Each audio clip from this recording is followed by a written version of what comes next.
CM योगी ने लखनऊ में जनता दरबार लगाया है। जनता दरबार में बड़ी संख्या में फरियादी पहुंचे। लोगों ने अपनी अपनी समस्याएं सीएम के पास रखी और बताई भी।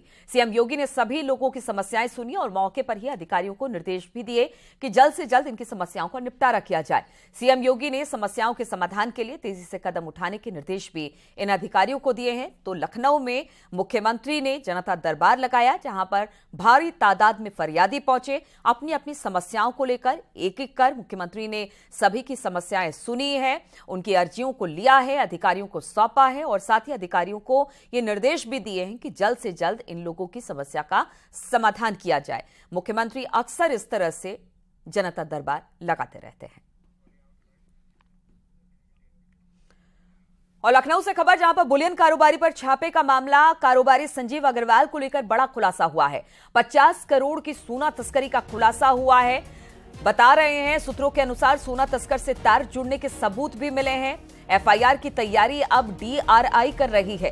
12 घंटे तक डीआरआई की छापेमारी चली है और इसी को लेकर अब एक बड़ा खुलासा हुआ है। बुलियन कारोबारी पर छापे के मामले में संजीव अग्रवाल को लेकर बड़ा खुलासा हुआ है कि 50 करोड़ का सोना तस्करी का खुलासा। सूत्रों के अनुसार लगातार डीआरआई पूछताछ कर रही है और इसी डीआरआई के पूछताछ में पता चला कि सोना तस्करी का ये पूरा मामला है और इसके सबूत भी कहीं ना कहीं डीआरआई खंगाल रही है। इसी को लेकर एफआईआर की तैयारी कर रही है और कानपुर में छापेमारी भी हुई है। 12 घंटे तक ये डीआरआई की छापेमारी चली। छापेमारी के बाद हमने देखा कि किस तरह से व्यापारी को अपने साथ लेकर गई है डीआरआई की टीम संजीव अग्रवाल को और फिर उनसे कई घंटों तक पूछताछ के बाद ही ये खुलासा हुआ है। बातचीत करने के लिए अमित गंजू इस वक्त हमारे साथ जुड़ गए हैं। अमित, जिस तरह से छापेमारी हुई डीआरआई की संजीव अग्रवाल के तमाम ठिकानों पर, अब बड़ा खुलासा हो रहा है कि करीब 50 करोड़ की सोना तस्करी का ये पूरा मामला है। तो किस तरह से अब डीआरआई आगे अपनी कार्रवाई करेगी और किस तरह से सबूत खंगालने की कोशिश?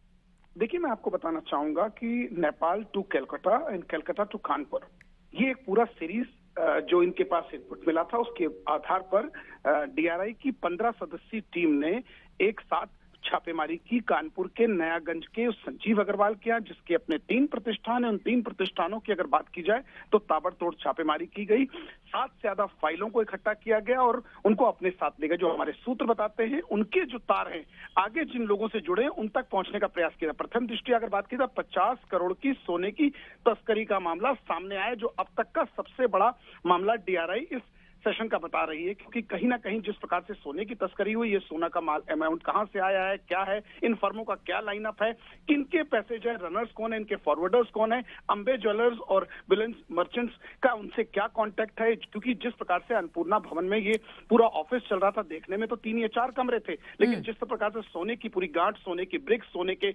आइटम्स और इन सब के अलावा 1 करोड़ रुपए का भी एक माल सामने आया है, जिसका ये जवाब नहीं दे पाए। 50 करोड़ के सोने का मामला और इन सब के बीच डीआरआई की जो टीम है विधिक राय लेके अब एफआईआर लिखाने की भी तैयारी कर रही है।